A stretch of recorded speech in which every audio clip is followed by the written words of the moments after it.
the late colonial era of East Africa, a rumor set the entire region aflames. Local villagers from the southern Tanganyika, which is modern Tanzania, were told that a secret potion, the MAJI MAJI or holy water, could make them invincible against German bullets. They clung onto this hope through the years of oppression they faced. Thousands of people gathered spears, machetes, and marched into battle. And the first shots were fired in 1905.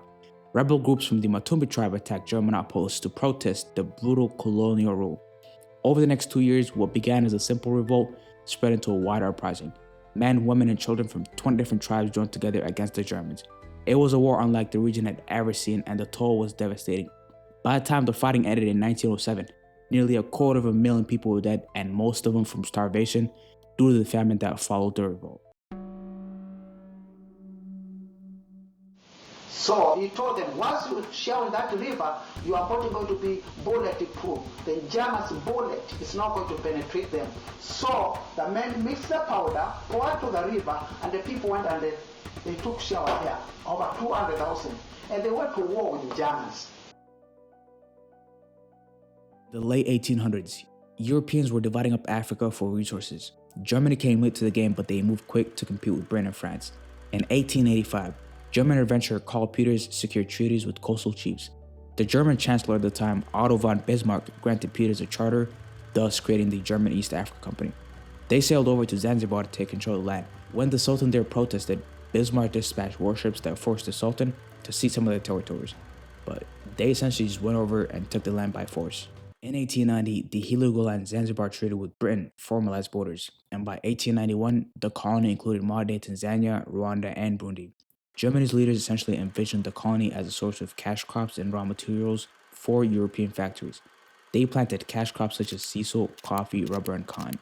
To make exports possible, the colonial government built railroads and ports, but the burden fell on local populations. They were forced to grow export crops on their own land and provide unpaid labor for roads and railways that they built. What was the mistake the man did to be choked up?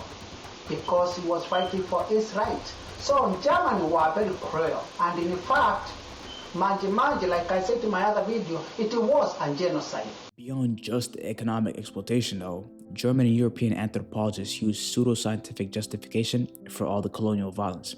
Anthropologists like Felix von Luschan collected over 6,000 African skulls and remains and used craniometry to measure skull size, shape, and structure. He claimed that these physical traits reflected brain volume, intelligence, and moral character. They compared these measurements across continents, and Felix's team argued that European skulls were naturally superior, providing a quote-unquote scientific justification for racial hierarchies and colonialism. This scientific racism not only dehumanized them, but it also legitimized the brutal treatment and exploitation they faced.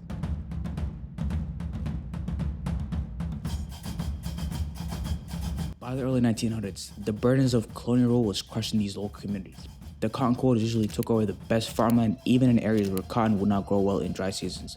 Every family owed a hot tax on top of other levies.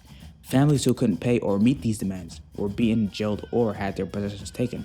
Also, young men were forced to build roads and work on plantations, which left families short-handed during the crucial planting and harvesting times. On top of all these pressures as well, a severe drought hit the region in 1905. It made the already poor harvest even worse. Forced cotton farming, crushing taxes, and this drought built a wave of anger and desperation that was essentially just ready to boil over.